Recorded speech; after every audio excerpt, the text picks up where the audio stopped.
This is the best day ever. When I needed someone, you were there. Recording Looking for a job, that's a very stressful time. You always need to be challenged. the one piece of advice you give them. I tried to leverage what I had, and I feel like that was very helpful to me. After I started with Milo, things started picking up very quickly. 1 yes to get them through the door. Yeah, you had to be at the right place at the right time. So we have Girish. Girish, the man of the hour. Thank you so much for joining us. I really appreciate it. Girish, you are a student of How to Job. You are a successful job seeker that got into Savills as an analyst, which blows my mind. That's amazing. That is one of the best companies in the UK to work for. I mean, and it's probably the hardest company to get into as well, right? First of all, thank you for having me. And secondly, it's all thanks to you, man. I keep saying that, but yeah, like when I needed someone, you were there. So I'll give you that. That's very nice to say. This is literally the best day ever. I love this. Thank you for saying that. Appreciate it. So let's get into Savills for people who don't know what Savills do. And then let's, after that, get into your role and how do you sit in the entire environment of Savills? Yeah, to be honest, like as someone who has just joined, I'm trying to figure out myself as well, what I do. It's only been a couple of months, but yeah, like Savills is like a multinational property consultancy in a way. And yeah, so there's like a bunch of different departments. I personally sit in the valuations. So I can talk more about that. So in cross-word evaluation, so in real estate especially, to know like properties, they need to be like physically like visited and inspected to like derive the actual value. It's not like a company where you can look at the ledgers and stuff and evaluate it. But so yeah, we have valuers, and as an analyst, my job and the team's job is basically just creating models that the valuers can use their subjective knowledge, put the numbers in, and we kind of derive the values of the properties. So we basically sit in the back end, and we kind of like also on the front end, like client sided, we explain them like how we derive these values. So that's basically like a short description of what I do as an analyst. Interesting. But yeah, to be honest, that's the best I can do so far. Oh, that's in good. 3 months. That's a good Anyone explanation. trying to sell a house and needs their property value, do you know who to come to? Yes, please. This guy. Always, This guy. always have to have happy to have more customers. Yeah. So what was it like getting into Savills? Because Savills is like a big brand name. They're pretty difficult to get into. They're very picky. You're very impressive, of course. But what was that one thing that you think made you stand out from the crowd? To be honest, like I would say, to adapt like the as an analyst, again you need to have like the financial knowledge, like the financial models and stuff. But the role luckily like also needed more of a tech. So just a little bit of background on myself. I know I'm sidetracking a bit, but after I finished my masters at UCL, it was a very data science masters. I was working in tech. I never really thought of like I would be in real estate industry myself. But the first job I had was in a real estate company, and I worked in tech side of it. So that's how I got into it. And so I believe that is something that played a very key role. Like I had like an understanding of real estate. I had like a bit of a financial background as well with my some part-time I did during undergrad in management. And yeah, it's just a bunch of stuff that I learned myself. So I think it was like a collection of all of these things. And I feel like the way I put it to the employer, I think that may have helped, I would say. So when you were working in real estate whilst you were doing your masters, was that in valuation as well, or was it in a different field within real estate? So it was actually after my masters. The first job I got was not exactly valuation. So the job kind of entailed like we kind of work with different teams, and as sort of a digital guy in the company, we would listen to, okay, this is your workflow. How can we make it better? How can we make your life easier? And then we brought our tech expertise, automated reports, and then we just like, okay, you have so much data, like what are you doing? Like give it to us. Like we'll build your databases and everything. We'll manage it properly. We'll give you tools to actually use that data. Like because most of the time, like the company extracts so much data, it just sits there. No one uses them. We are building tools so companies can actually use it. Like leverage the data, because no data is like every single piece of data is valuable. Absolutely. What do you love about what you do? What do you love most about it? To be honest, right now it's like jumping from tech into like a bit of a finance role, and then it's a lot of learning about understanding especially the market from a completely new perspective now. That is something I enjoy a lot. It's put me in like like one thing I like, I don't like being comfortable. I always want to be like, oh shit, I want to like, oh, this is something new. I need to learn this. Like having that something at the back of my mind, I Yep. kind of enjoy that. And when it gets to a point like, I think, of course, I've never gotten to the point where I could say, you know what, I know everything. I wish I get there one day, but yeah, but I'm assuming if I ever get there, I'll probably get bored if there's nothing more to like chase. I think you always need to be challenged in the right Yeah. way that helps in your development, whether it's personally or professionally. Very interesting you hit on that. And how do you think, so far in the role, I know you're still quite new. How do you think that's happening within your current role? As I said, like coming from tech into like finance now, it's the main thing. People like all the lingo changes. Oh I yeah, think that's like the big things. so Yeah. many different lingos that you have to get your head around. Yeah. So now it's just basically me going, okay, someone said this. What is this? Write it down. Go back, Google it. Like this small things. It's I don't know. Like this small things kind of like helps a lot when like settling in on the role and learning new stuff. Like because again, like you go to YouTube and be like, okay, what do the like? It will give you like a general description. But when you actually work in a company that does that in like that specific role, that is when you actually get, okay, this is how they actually do it. This is the actual words they use. So I believe that is something that I'm enjoying. Excellent. Yeah. It kind of ties back into like the authenticity and the curiosity Yeah. for the role, which if you have to kind of understand the lingo from tech to finance, you want to know what it is. You want to research Yeah. it and get better at it, which kind of ties into another question that I wanted to ask. If someone's watching this video right now and they want to get into the same position as Yeah. you, what would be the one piece of advice you give them? I would be like, keep your mind open, be like open to learn anything because every single role, like even if okay, let's say there's the analyst role, so even in where I work, even in valuations, there's different teams. I work with cross borders. There's like we also work in operational. Then there's like a lot of like there's residential. Like I sit more on commercial side myself. Like every team has their own analyst as well. Like every analyst is gonna be doing a completely different thing. So I feel like the person I would say be adaptable, be open to learning anything because again, it depends upon where you end up as an analyst. It's never gonna be one specific thing that you'll have to keep on doing again and again. It's like new thing coming up, and you have to like instantly adapt to it. I feel like keeping your mind open to like learning new things and being that flexible. I feel like I would recommend that to like develop those qualities. Some good advice, 100%. Because I think a lot of people are kind of closed-minded. They either are super open-minded for the jobs that they want to do, but they're closed-minded if they can do them. But if you're open-minded to know that you can try new things to get the attention of companies, that could be a good thing to Yeah. think about. Yeah, interesting. I feel like being adaptable is something that like I talk to a lot of companies and they do appreciate that a lot. Like you know, even if again you will never know like what kind of a project you will end up in, right? And you never know what strategy a company is Yeah. going into. And halfway through, they may change the strategy. And whether you like it or not, you have to be adaptable enough Yeah. to be able to run with that and understand why the company is doing that and make sure you, portray that to the clients in the right way as well. And make sure you keep driving value for the company, even if there has been a pivot. Yeah. And that's so interesting because you had such an interesting background of technical and then you've worked in real estate. And so let's scale it back a little bit on whilst you were, doing your masters and looking for full-time jobs. How was it like? And what were the obstacles that you faced? Like I like to believe I was one of the lucky ones, but like came here in September 2022, I think, and I had my first job offer in my hand in like January 2023. But again, that came also like with like my mentality. Like as soon as I got here, was what. September I'm here. October I will start applying. Like I just applied like crazy. Like my old resume, it's not even that, like uh, powerful. I would say not a lot of experience, but like I had the UCL name, so I tried to leverage what I had as best as I can. I tried to put my skills forward, but even then, like I had a luck. I got lucky, and I like to consider it my luck. As you have to be at the right place at the right time, right?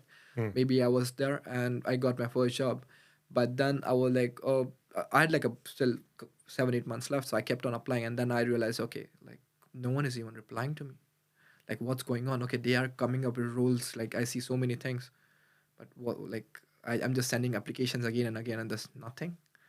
So I think that was like the biggest, like getting like no response at all, and you feel like, is it just me? Like what's going on right now? Just like a wake up call, Yeah. which is like, oh, nothing's What am happening. I doing wrong? And that's Yeah. the question everyone keeps asking. Like, is it me or the job market is completely screwed? Yeah. Did I choose the wrong time to move to a different company, pursue a That's- degree? Yeah. You start self-doubting. Yeah, I would say, exactly. and It's it puts you in a bad it's place. the easiest thing to Yeah. do for anyone in that position, and because you sort of try to take ownership of that situation, and because you see the results that aren't coming your way, you think that, oh, it's all your fault. Yeah. But it, I think people need to understand more that it's not all your completely your fault. You need to understand how the market is. It's not the way it was 20 years ago, Yeah. and how the job market has completely changed within the last 20 years, and especially with the inception of AI and so many different tools that are keep coming in. The changes that were supposed to happen within 3 to 2 years is happening in like 6 months or a year. And it gives a lot of people, I think, imposter syndrome, which is you apply for jobs, nothing seems to happen. And then you question, should I be looking at this job? Am I going to get a job? Is this actually going to happen? All this time and money I've invested in myself, is it going to work out? Yeah. And it's a scary thought, but that kind of pushes you to action, doesn't it? To start really utilizing and finding out how to get the job. I'm really glad you brought in like the AI stuff of it. Like one thing I came across a lot during my masters was like just someone coming on like LinkedIn or Instagram, and they'll be like, what, use this tool. It will let you apply to like thousands of jobs, and like it will automate everything for you. And I was always of a mindset like, whatever happens, I will not do that. Like I want to know what I'm applying to. So maybe it was a bit of my, I'm not sure if it's a good thing or a bad thing, but like I personally like never like, what. So then by the end, when I was like, what, maybe I should have done that. Like then you start questioning yourself, like, should I do something that I really like not like so much?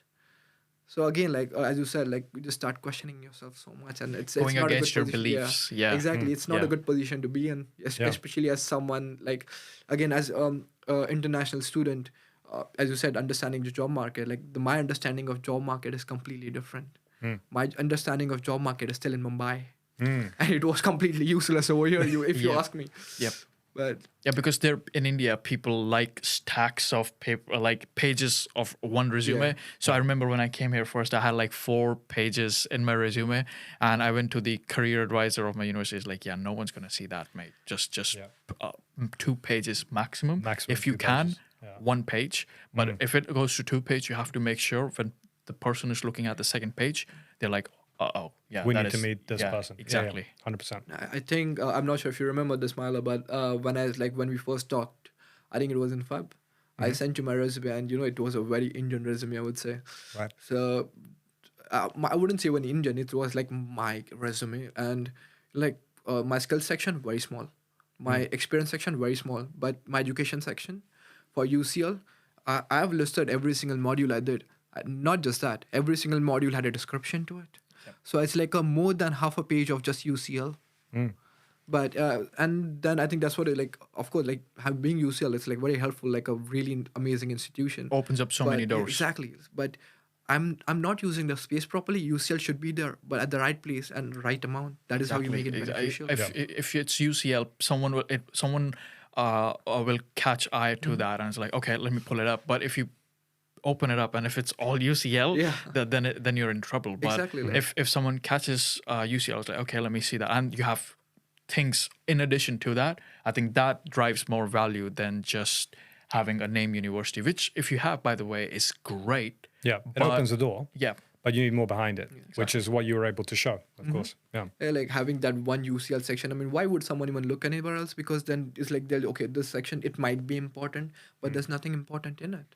I've just written descriptions of courses that I found online.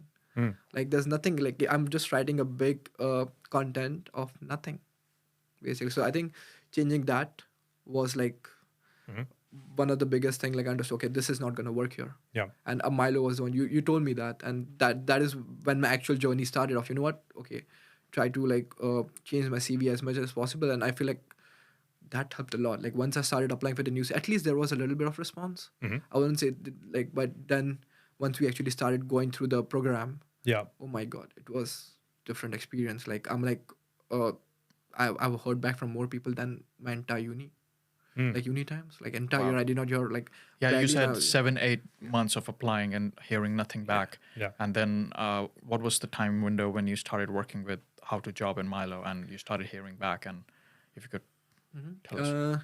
So I would say I think we started in like mid Feb or something. I'm not exactly sure about the timeline, but I know like after I started with Milo, things started picking up very quickly, and I think 6 to 8 weeks, I would say.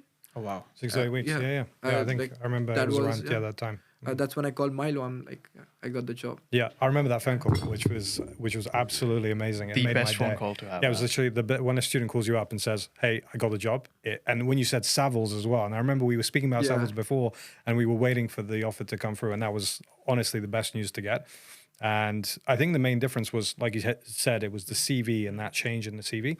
But also, I remember you started doing different things than you did before: networking, reaching out to people, actually asking questions. Yeah. You know, having those ad notes to people doing the job that you want to do, and figuring out what does your company look for when it comes to soft skills, company culture, work style, all these different things that I constantly keep talking about. But I think you utilized it and you started seeing those things happening, right? Yeah, I think resume was just one part of it, as you Yeah. said. Like I think the next thing like I would like to like recommend like anyone like watching this is be more structured. Like that is something I never did. So like even right now, like I hear people applying to 300 jobs, 400 jobs. Even I did that. Like I applied to so many, like easy apply. I did not even keep track of where I'm applying. And then okay, someone is looking for a resume. I'll email them my resume. I'll send this person a message. I met this person over here. I'll send them a message. I had zero track of anything. One thing I started differently as soon as we started talking was like you showed me like the spreadsheet. I started using the spreadsheet. Every person I'm contacting, every job I'm applying, for that job, how many people I contacted for a referral, what did they reply, if they accepted my connection or not. I still have this spreadsheet, by the way. I still show You it to do? people. I'm like, look at so Nice. this is what it took. Mm. That's like 3-4 months of just LinkedIn. Every person I talk to, I have them on my spreadsheet. I have their replies on their spreadsheets. I have the messages I send them on a spreadsheet. It's because one thing I feel people forget is like when someone replies to you, like everyone is busy. Like LinkedIn is a wonderful place. People are amazing. They're very happy to help. Like one thing I realized, and but again, people are busy. They won't be able to reply right away. So let's say if someone takes 1 week, 2 weeks to reply, you are completely lost on the context of why you approached them. And how do you keep, so like if someone sent me a message, I'll just go back to the spreadsheet. Okay, it was this role for this company. So I feel like that is how you keep track, and that helped me a lot because then talking to people, and again, people were amazing. Like they were happy to get on a call with me. Like they talk to HR. Like I know like one person, even like okay, at first you were like, oh sorry, there's no job available. Like but he helped me a lot. He talked to me, and like I think a month later or something, he messaged me again. Oh, okay, this is my colleague. She's in this department and she's hiring for this role.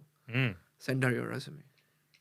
So making those contacts is super important. Exactly. And it's another thing that I wanted to ask you, because I speak to a lot of job seekers pre-networking, and they say to me, Milo, I don't want to bother people. I don't want to reach out to busy people because they're not going to reply. What do you say to that? What was that flip for you that was like, okay, I'm going to start networking. They are going to reply.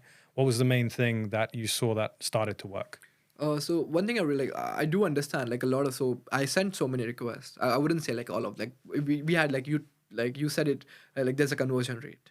Not all of them are going to reply, and the people like okay, let's not even get to replies. Not all of them are going to accept your connection request. Okay, this many people accepted.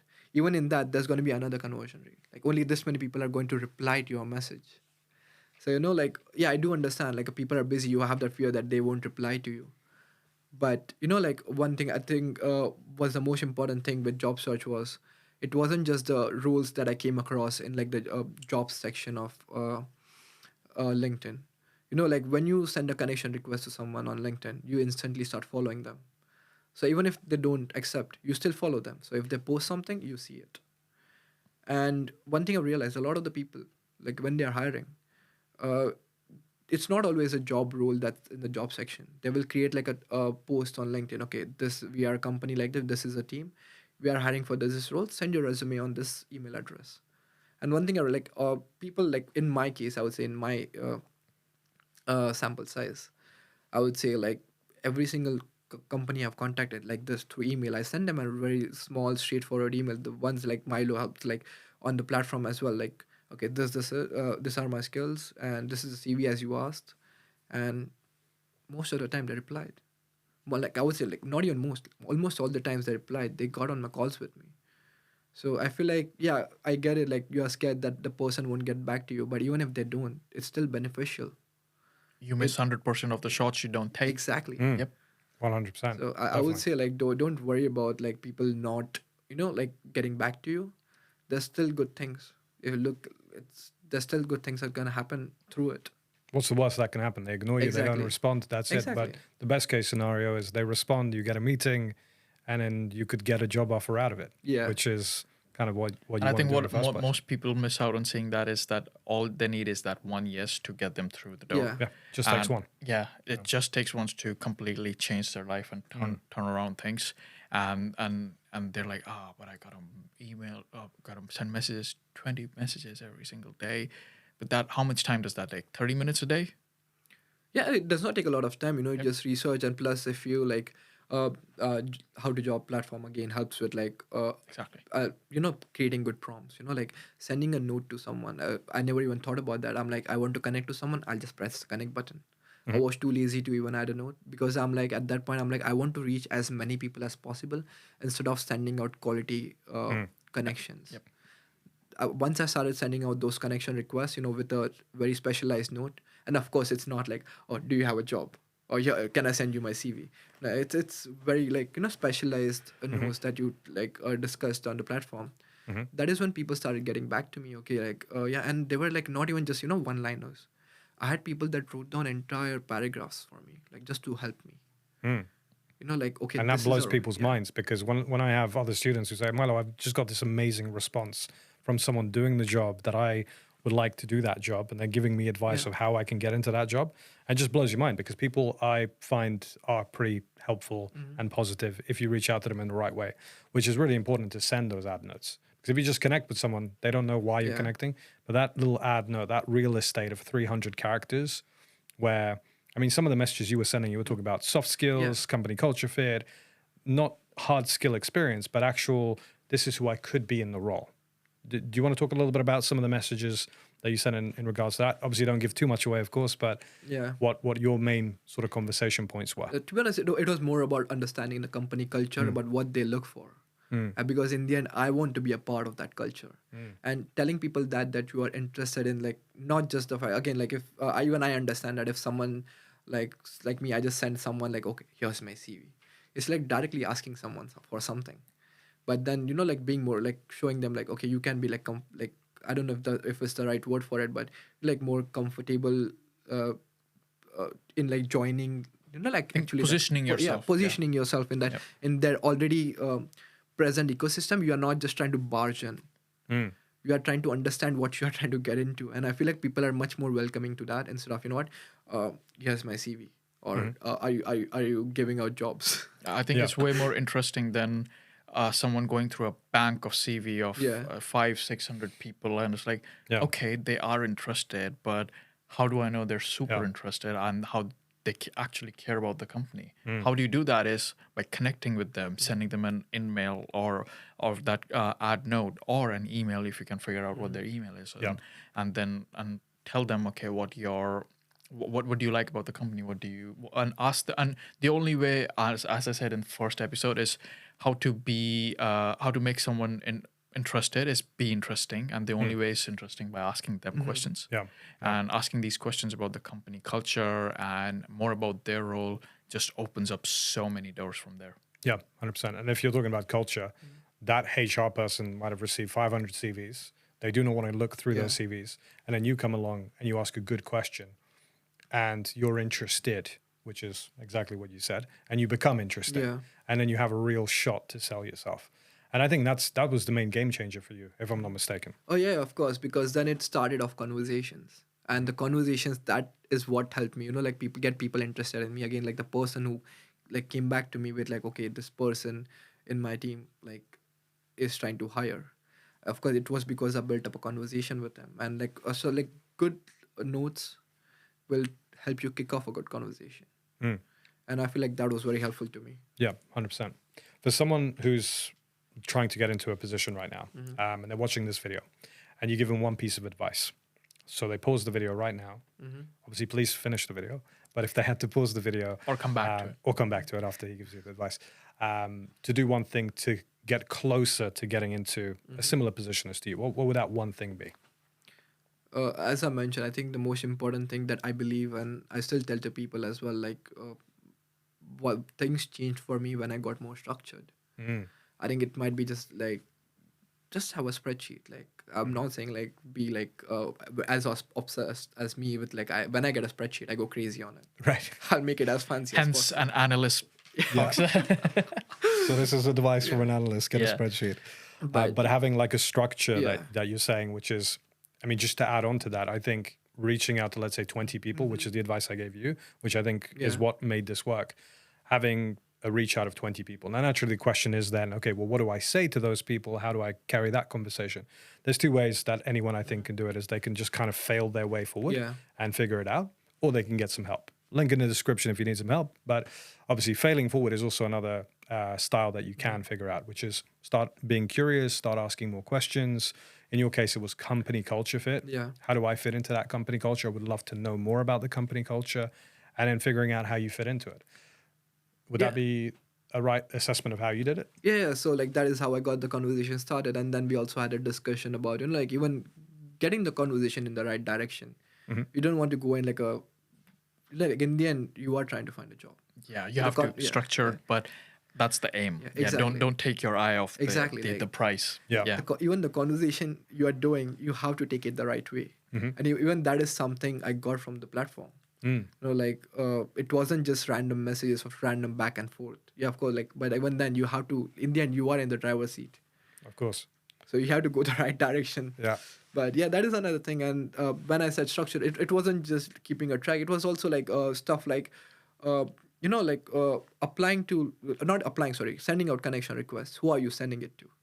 Like I think three is a charm. That's the one. Like sending 3 connection requests to a company and to a role, like a senior position of the role you want. Yeah. Like in the end, 3.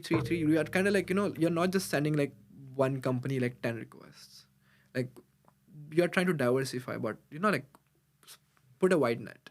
I would say Yeah. to like understand what's going on in each and every company, because that is how you figure out by people talking about it. And the way you figure out, like you send out a request, you start following them. Okay, let's say I sent like 3 requests in like company A, 3 requests in company B. Now I know what's going on in company A and company B both. So instead of just sending 10 requests, and now I know just about company A, like what they're looking for, it's not gonna help. So I think that kind of a structure, like spreading out my networking sort of I don't know, like aim, it Yeah. helped a lot. Perfect. For anyone who's interested in Three's a Charm and other methodologies that we have, I would highly recommend check the link in description to get to know more about. Go on our website, see all the methodologies that we have to offer, and you can also apply to be a part of the program.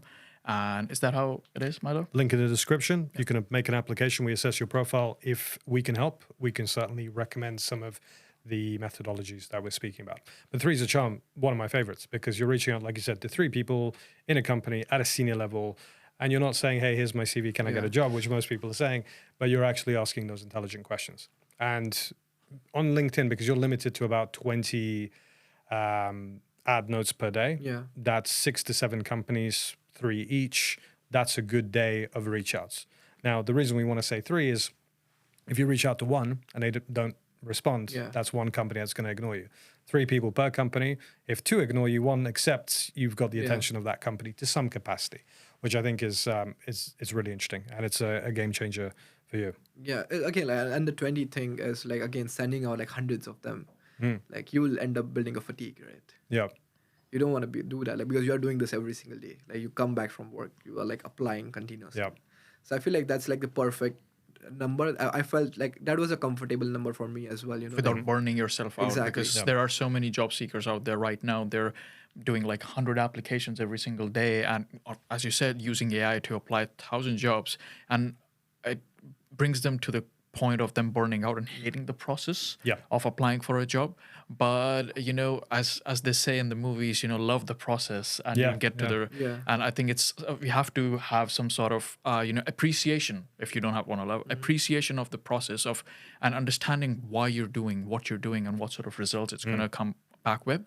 I think that's very important. 100%. Couldn't agree more. Yeah, definitely. And I think the average job seeker right now, they spend 11 hours a week applying for jobs. And if you do that for a year and you have nothing to show for it, it's soul destroying. It's literally like, what am I doing? And then the imposter syndrome kicks in. Yeah. So having that structure, which is the advice you give, is super important. Yeah, It just makes you- more sense. Like with the structure, you also start enjoying the process. Like now you are actually starting to have constructive conversations. It's not just about I need a job, and the person ignores you. Like the conversation might go a separate way. Like like you start building up. Like okay, tomorrow I have a call with this person. I'm excited for that. I have a call scheduled at this time. I have this call scheduled at that time. It kind of like keeps the like hope up as well. Exactly. That helps a lot because I understand like the job market. Even I have been through that process. Like students like stop stop what's the word for it, start losing their hope. And like having this small breakthroughs like They go into that downward spiral of doubting themselves and doubting their abilities, whereas having these informational interviews, which may not lead to a job, but it's such a confidence boost for anyone who's looking for a job. It's like, oh, I just got off that call. I actually connected with someone completely out of the blue. So I made this conversation happen out of thin air. Okay, if I do this a certain number of times, there is someone who is at the end of this entire process may recommend me for a job. Let me actually do that again. It's like instant gratification. Yep. Even though I don't like using that word, but you're kind of seeing stuff happening, and you have a call with that person, like you said, tomorrow. You're excited about it. There's hope. Like, oh, I haven't applied, but I've spoken to them. They've responded back to me. This could turn into an interview. And the reason, just for the audience, the informational interviews are kind of like the stepping stone to the interview. So you reach out to someone. They see your profile, they respond back to you, you have a meeting with them. That's not an interview, that's like a 5-minute chat. And that 5-minute chat, if you ask the right questions, which in your case you did, and you obviously got quite a few of these to turn into interviews, but they convert to interviews. Since we're on the subject of interviews, tell me about, you get Savills coming back to you, you've got an interview with them. That must have been quite nerve-wracking. What was your process in terms of structuring your confidence to do a good job? Yeah, as you said, I was like extremely nervous. It was Savills, like it's a dream. Like being in real estate, Savills is a dream for me. For me. Yeah. But yeah, so again, like I did not know what to do. Like, and then I'm just reading to the job description again and again. Okay, like what are they looking for? And then again, like one thing that helped me a lot was like how to job platform. Like I talked to Milo about this. Okay, I got and finally I got like an interview with Savills. How do I proceed from here? And then having someone talk to you before the interview, that was like that all the nerves, it calms your nerves. Oh yeah. Like that's someone telling you, okay, you are doing this, you did this for your like, because at that moment you forget everything, but someone telling you, no, you already did this, don't worry. That helps a lot, and in like stressful times, as the job, looking for a job, that's a very stressful time. Like I think everyone knows here, and having that someone like being a mentor to you helps a lot. Like every week when your fatigue builds in, when someone talks to you and be like, okay, you are in the right direction. If I am not, they will tell you, okay, you need to switch over the direction. But having that kind of a guidance, it calms your nerves down. And someone to bounce your ideas off through. And I think they might ask me this sort of question. How do I answer that? In my case, it was, I remember I had to do a presentation, and I asked Milo if I can do a presentation for Milo, and then he told me like, okay, what do you think went wrong? It's like, I think this, and I just had a support system who I could, run my ideas through, and it's like, okay, this one's great, definitely keep this in. This one, I think you can work a little bit more on, and it just makes the entire process of, you stop second doubting yourself. You are more in a confidence of everything that you're doing. You know why you're doing it, and things that you're a bit unsure about, you're like, okay, instead I can work on this. And I'm glad you brought that in because I completely forgot that actually. Yeah, I remember that conversation as well. You did an amazing job on that presentation, and clearly you got the job. So there we go. But yeah, outside perspective, having a sounding board, someone to listen to like what the challenge could be, and just saying like, oh, that's kind of easy, or this is what I would do, or how do you think you did, and you can quickly identify what you need to change. Yeah. So talking about interviews, I would say like as first when I started, like I got a call from a lot of I approached a lot of recruiters. They scheduled calls with me, and almost a lot of them, like most of them, I jumped on a call with them. They were like, "What's your expected like salary?" The hard question, The And million during- dollar yeah, question. yeah. Huh? The million dollar The million question. dollar Yeah, question, exactly. yeah. I wish I could say $1 million. One day. Yeah, one day. Especially For at sure. Savills. So yeah. But yeah, so and then sometimes even during interviews they ask you like, what's your expected salary? And coming from India, like a lot of the times the salary is just written there, and you're like, yeah, I know what I'm applying for. And yes, it's like questions like this that you have no answer to. But like talking to Milo, like I think you might remember, like I asked you like, what should I reply to this question? I don't know what to say to this question. We come from a background of everything is very hush hush and it's like don't talk about salary, don't Don't talk about money at all. Yeah, if you ask too much, oh that's bad, that they're straight up. But even if you ask for much, and if you tell them like, oh, I'm asking for this much because I'm providing value double that, why wouldn't I ask for that much? Yeah. That's my worth. And structuring that in a way which is very hard. I think, yeah. And Putting it in a very professional way, Exactly. and forward, like I Yeah. feel like that is something like interviews, like having this kind of an insight before interview helps a lot because you know how to tackle these questions. But yeah, like I think in your case, when we spoke about the salary, and we'll go into minimal detail, obviously, of the advice that I gave you, correct me if I'm wrong here, it was more about market value Yes. rather than giving a number, which is, I'm happy with market value, but my focus is on ABC. Now, ABC being like career progression, the brand, the culture fit. So if you're focusing on what really matters, market value tends to increase because a company will pay you above market value, which disarms your salary negotiation process. And you, I think, correct me if I'm wrong here, but you felt really calm with that because it's like, oh, I don't have to give them a number. I don't have to like battle with them. I can just say this little thing. to be honest, I felt like I used the career progression, and it was true. Like, yeah, salary at this point, I'm just starting out my career. So yeah, like saying that like market value is fine, but I'm focused. To me, what's more important, like factually, is career progression. And if the company is helping me with it, like signing me up for exams and stuff, to me that's more important. So I feel like that was like for me when you told me, I'm like, yeah, this is like the perfect answer to the question. Something I did not know before, but now I'm gonna use it for I use that for every single call, that same answer.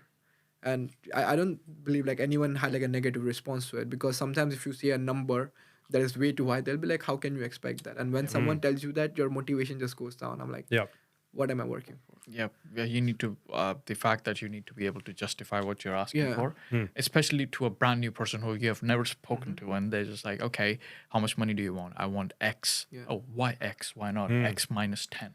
I think you're worth that. Yeah. Like, okay, how do you know what I'm worth? Do you know my past work? Do you know my previous experiences? No. But this was my experience with the recruiter calls, to be honest. Like I just told them a number and they're like, oh no, you won't get this much. You are still you are still a graduate. Exactly. And I'm like, it kind of demotivates you, and especially with like the current new visa rules and stuff. Like you have to be very straightforward. Especially with, for international people, it's just changed the game for them, because they can't go for those 25, 28K per annum roles anymore, because if they want to be able to stay in this country, they need to have roles that pay them annually 38,700 so that they can get sponsored by their work. And if it's anything less than that, it's no point for them. They'll be asked to leave the country. So it's in this current day and age, it's become even more important to be able to handle those questions very, very in a more concise way. Yeah, as I said, like those are the difficult question, and the fact that you you gave me that advice of like I can structure it this way. Yeah. That helped a lot with interviews. I feel like I remember that being a game changer for you. Absolutely. That's awesome. That's great to hear. And to wrap things up, if you had to obviously recommend people to join How to Job, Obviously, a lot of people see online stuff and people helping people getting jobs. What was the reason that you joined? I feel like it was the first call itself. Like at first, you messaged me on LinkedIn, and I'm like, yeah, like I would love to get on a call. And the first call itself, like telling me that I can make my job search even better. And the fact that you told me the success stories. And at first, I'm like, you know what, that like having a guarantee, it might be a bit, no, like I'm not sure. Too But good to then- be true. That's what I keep saying. It. But, you know, You're like, Too good to be true, Milo. Exactly. Like, Yeah. And 1 or 2 calls in, and I finally understood why. I'm already seeing results. It's only been a week or two, like week or two. I'm already like scheduling calls. More results than you had in the last 8 months. Exactly. So yeah, I feel like that was the game changer. You know, like talking about the success stories, because in the end you learn from examples. It's like practical stuff Yeah. that you've started to utilize and you could kind of see it working. And that was what made it more confident for you. Yes. Amazing. Perfect. I think that's a perfect way to wrap it up. Absolutely. Thank you so much Thank for you your so- time. Yeah, man. I mean, it's been amazing learning about your story and how you got into Savills and And I can't wait to buy a house and then you value it so that I can sell it for more, man. There we Yeah, go. That'd be 100%. that's the dream. I don't know. Like I'm not sure if I can comment on that. not just yet. No, anyway. just yet. Well, thank you everyone for joining us, and yeah, stay tuned for the next episode.